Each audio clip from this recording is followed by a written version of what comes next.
signal's coming in directly from the bass, then it's passed through the Moog, and then the Moog goes to the amp. The MXR has a true bypass, so you should technically just be hearing the Moog. So let's try some slap going directly to the Moog with these current settings. So the sweet spot, usually around 250K is a good point to put for the filter. And I don't really see too much of a point of not having the envelope amount at anything other than 100%.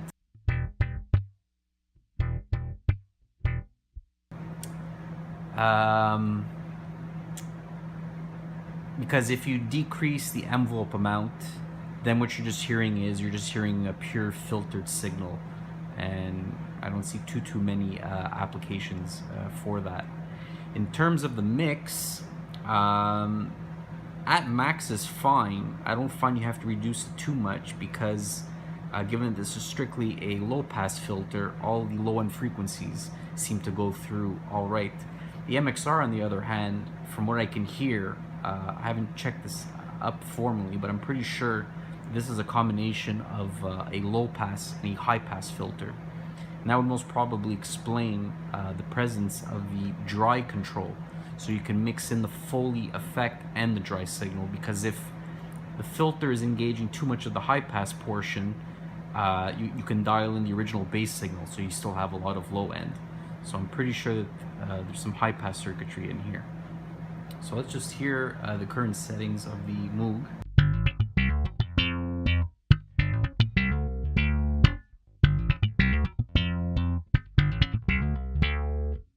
That's just the neck pickup of my Jazz. So let's have everything full open. So both pickups fully open tone. Maybe increase the resonance a bit. A little bit more.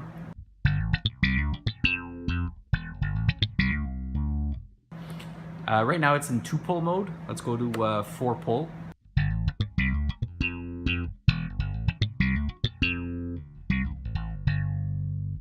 So here I think you're getting the 24 decibel version of the Moog glider filter, and here it can become a bit more organic, but in terms of getting a bass response, I find it's a little more subtle. The 2-pull or 12 decibel is a bit more in your face. If we decrease the cutoff a bit,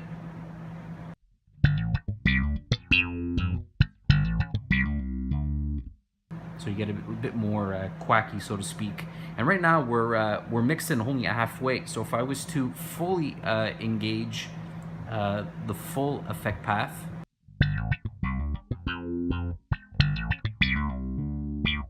so you can hear that there's still a significant amount of low end.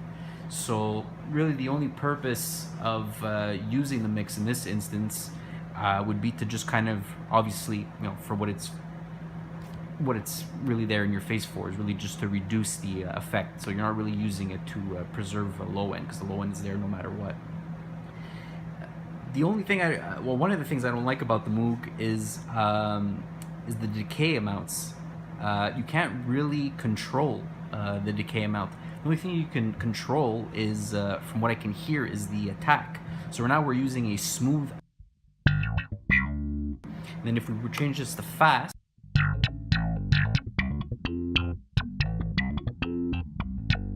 so right now you kind of get more of a quick attack synthetic type of bass. So from playing around with it, I find that it usually works best in a smooth setting. So maybe decrease the resonance a bit.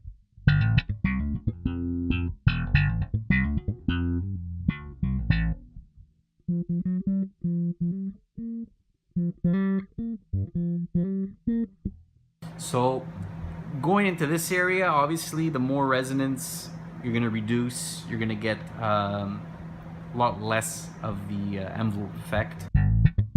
It's very, very subtle at this point.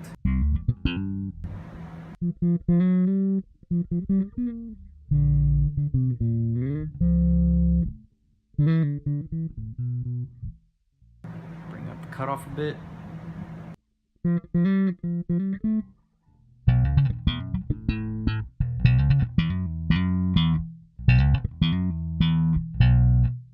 if we really decrease the cutoff,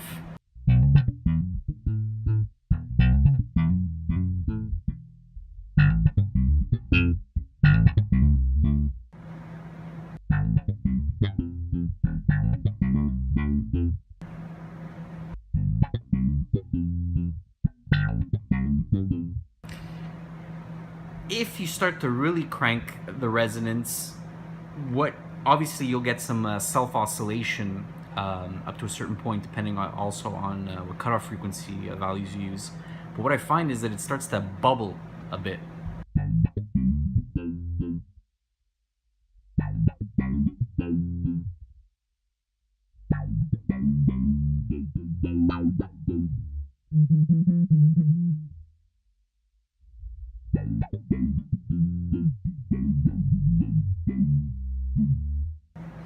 It's not quite bubbling as I had it yesterday, but it was almost like you're getting like an LFO effect.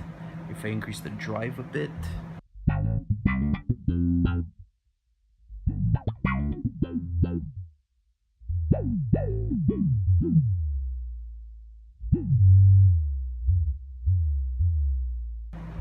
I'm just lightly tapping my thumb right now on the on a C on the A string.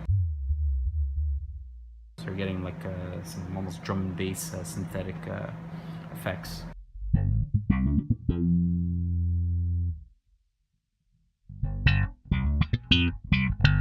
Overall, I find that it's very organic sounding, and when you have it in more subtle fashions, it sounds great. But in playing with these now for probably at least 2 or 3 hours, I find that there's a lot more possibilities with the MXR, given that it probably has a high pass circuit in. So what we'll do, we'll turn off the Moog. Now, given that this does not have true bypass, the drive amount kind of serves as a gain for the envelope filter. But I've plugged it direct, and I didn't really see too much of a difference. So the fact that this doesn't seem to have true bypass, I don't think it's too important. So let's try the MXR.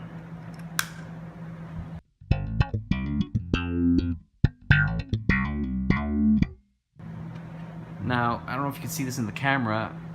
Yeah, it shows the so the Q, the resonance, is almost at nothing. So now here I have it at nothing.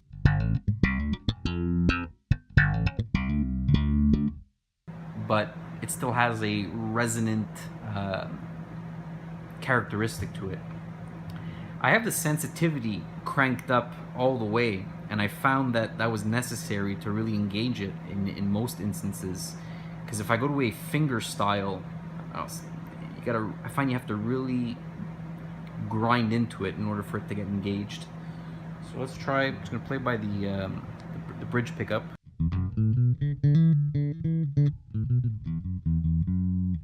Let's increase the resonance a bit. See if maybe we can get it to react. So you can hardly hear it. What's nice about the Moog is the fact that there's an LED for when the envelope is being engaged, so you know that you're pushing hard enough. With the MXR, unfortunately, you don't have that. So if I put this back up to max,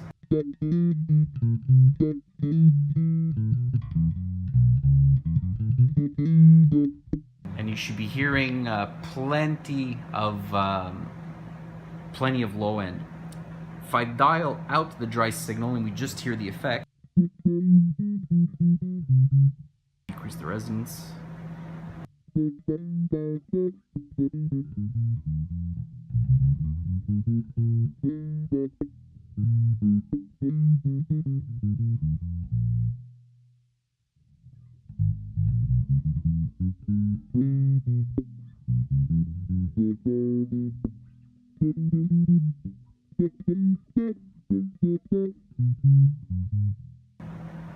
Let's fiddle with some decay values.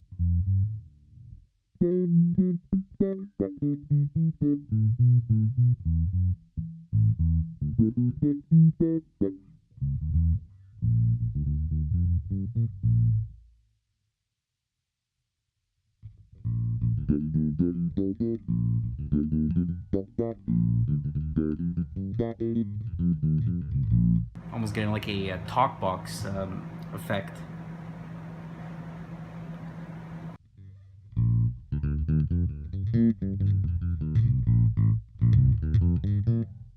So there I'm digging in relatively hard, and I have it set to, so max is like at the 5 o'clock position right here.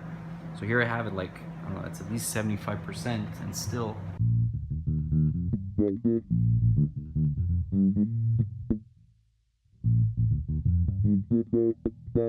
So it's only when I'm really digging in that it seems to want to trigger.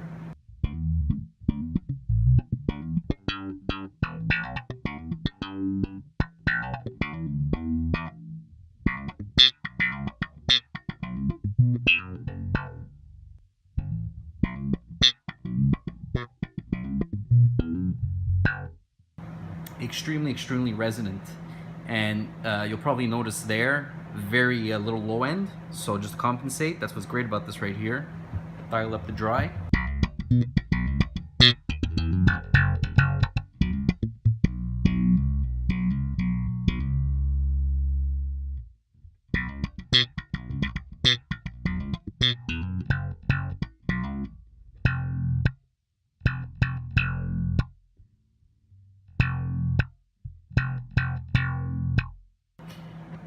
So far, I haven't gotten the Moog to be able to sing like that. Like I said, for the most part, it's a lot more subtle, a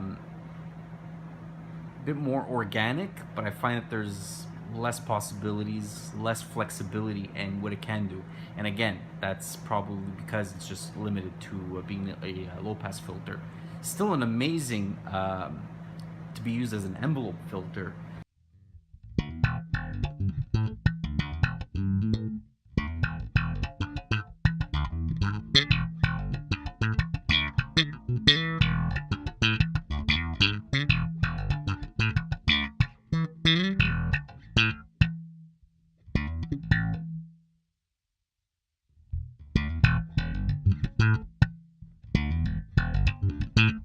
And again, I have the resonance almost at nothing. There was just a little slight crank. So that decreased the sensitivity a bit.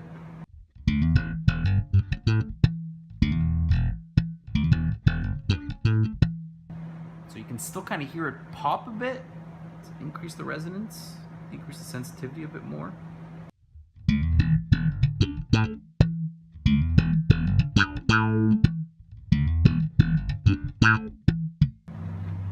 So there you can see how the character changes just between when I slap and between when I pop. So the slap is enough to, you know, engage it just a bit at that level, but as soon as I pop, then bang, it really it opens up. And again, the low end that's preserved because of the mixer is just, I don't know, I find it's fantastic.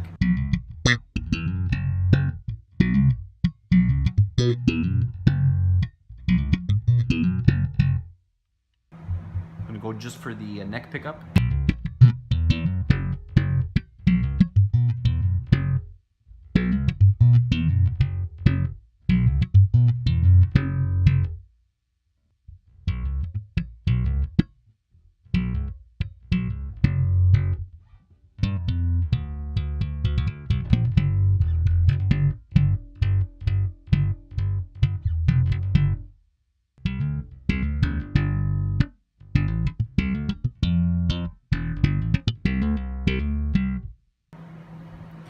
So compared to the Moog, you don't really have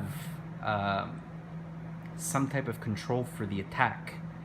Now the Moog, you can switch between like a smooth and a fast. Probably the equivalent of having an attack control maybe has a bit to do with the sensitivity. Maybe the mixer even might have an effect on it.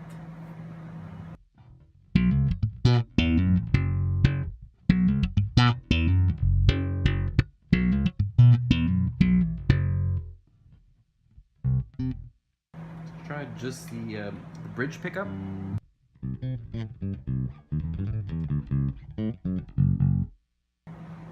there, I got nothing.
It seems a little less reactive there with just the bridge pickup. Now I have both pickups engaged.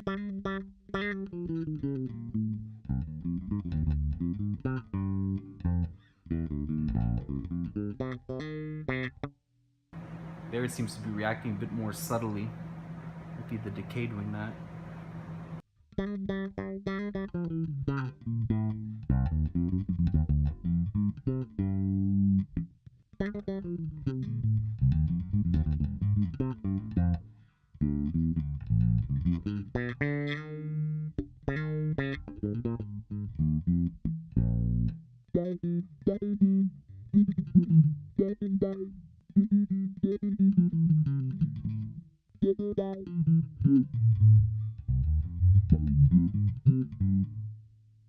Yeah, it's almost like you know, obviously the Moog can self-oscillate, which is great, and so you don't want to crank it too high for that. But this thing, I can't even get past like 12 o'clock without the resonance kind of just taking over too much of the bass.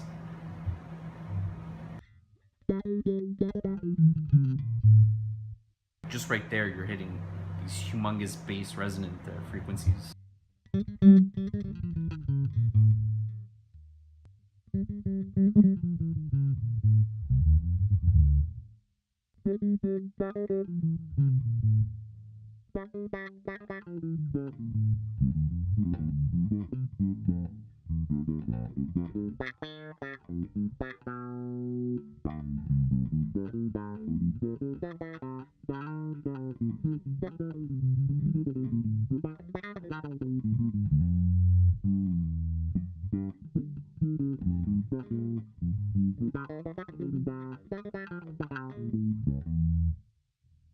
So there, when you really dig in, you just heard it like popping out for the most part with the way that this is set right now.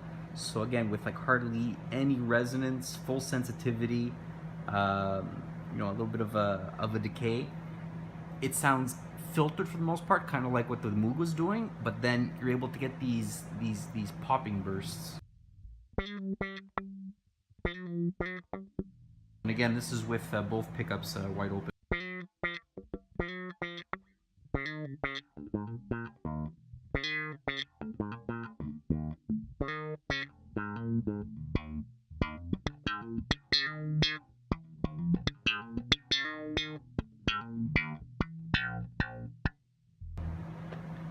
What's nice about the Moog, if you pop it in the back, you have CV inputs for basically all of the parameters.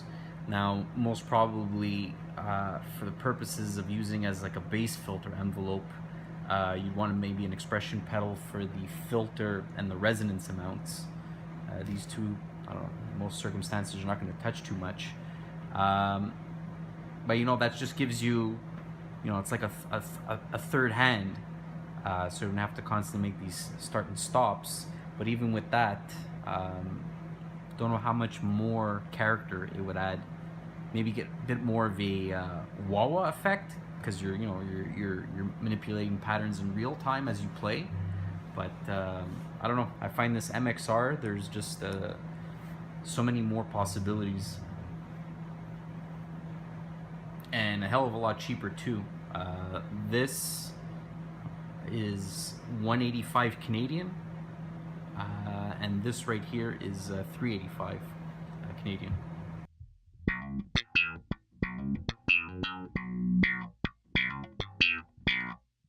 So here you got like a real super funky wah, but again, because of the high pass circuitry, completely eliminates all the low end. So let's dial up some of the dry.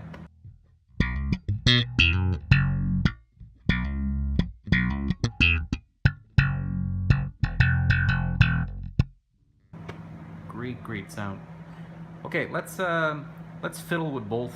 Let's see if I can get this type of tone with the Moog.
Big difference I find. There is a less low end here, so let's dial this back.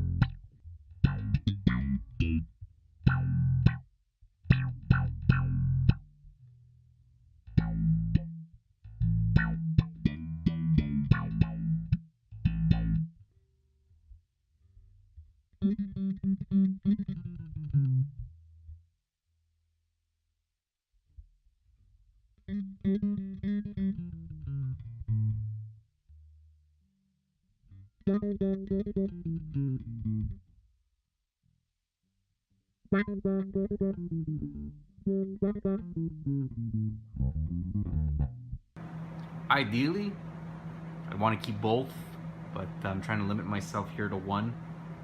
And again, I don't think I could stress it enough. This one seems to be a lot more versatile, and yeah, it's not always quantity over quality, but I find here you have the quantity and you have the quality.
initially when I was at the store,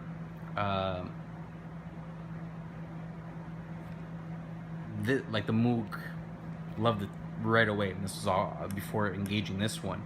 And then I was having difficulties getting this to engage and getting this to react, and I was like, oh, this is clear cut. And then maybe 20 minutes later, this started opening up, this started sounding less flexible, and then it was like side by side, okay, let me try this, can I do this on that? And yeah, kind of do what this one's doing, but maybe something a little different. And I start to appreciate, you know, more of the subtleties, more of the organicness of it, and it was just like ping-ponging back and forth, back and forth.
Again, I don't have the settings like identical, but less punchy.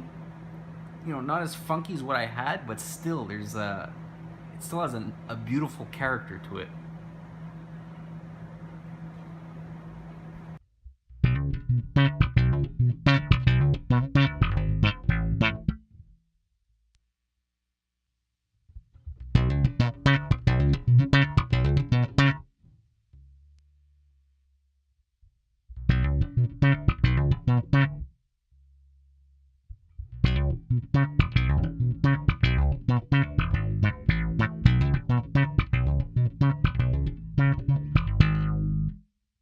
So now I've just confused myself again, because I find that now this is starting to sound just as good as that.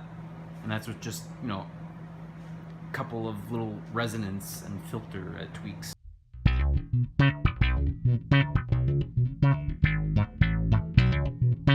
Let's try that with the 4-pole.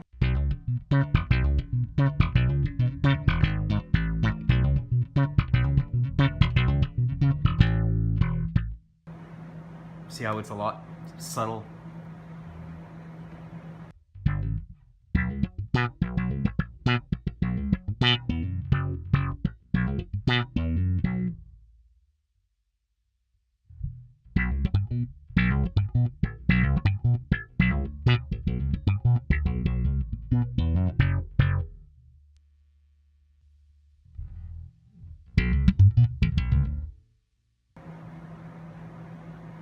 The problem right there is, you know, the more you increase the drive is almost like the sensitivity control on the MXR. Then when I crank this, the gain of this ends up cranking.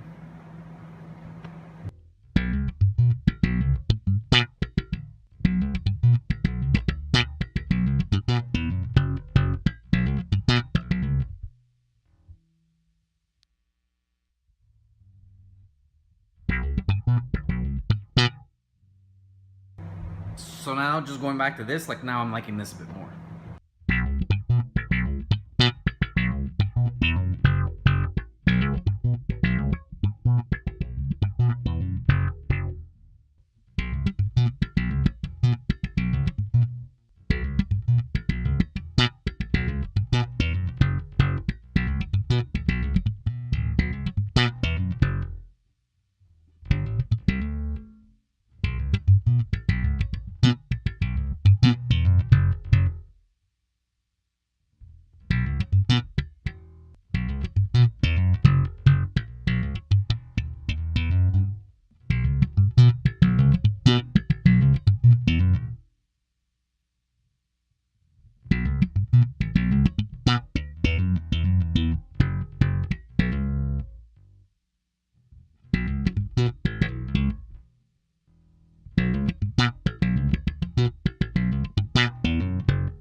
what it seems is that the MXR,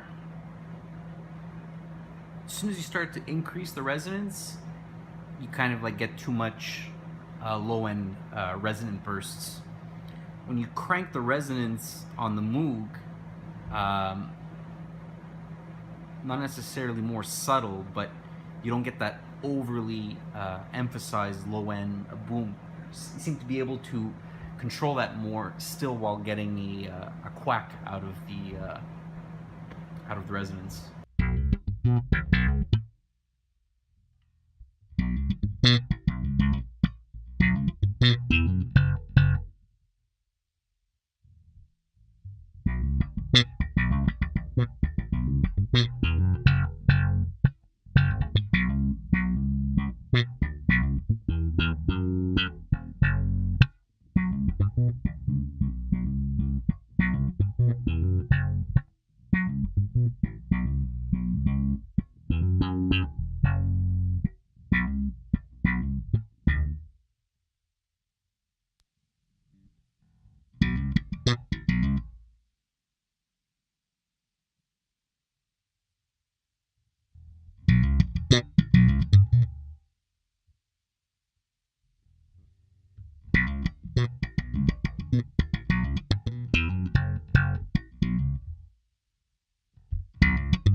See, and now I'm back to liking the Moog better.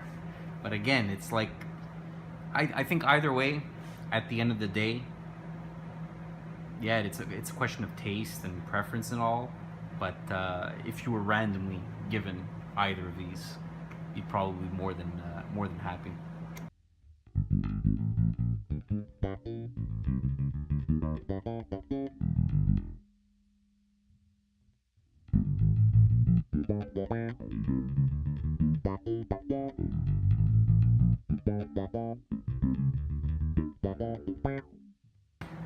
With the way it's interacting there with the sensitivity, it's almost like I'm not even hearing an envelope anymore. It sounds more like an LFO.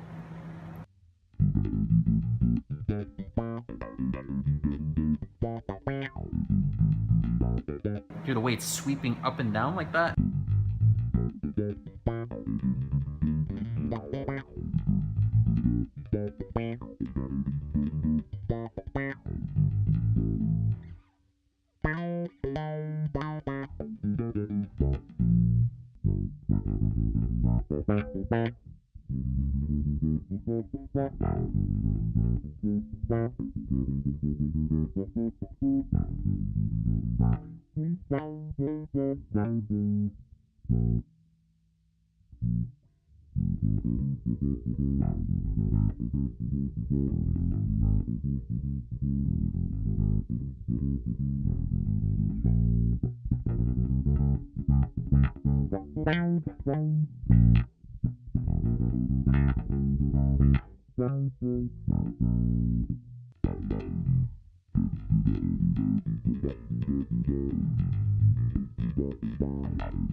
That LFO effect, I think what's happening is, again, once you start dialing in the resonance on this thing, you start to get like a bit of a boom on the low end, and picking has obviously a less strong effect than slapping. And the way I'm playing at the bridge pickup, I'm kind of like alternating between ghost notes and actual notes, and I'm digging in and I'm digging out. There's different levels of sensitivity. So sometimes I'm engaging that low end boom, and then other times it's kind of like I'm engaging more of the high pass effect. So that's probably what's explaining why it keeps on going in and out of it seems to be emulating an LFO.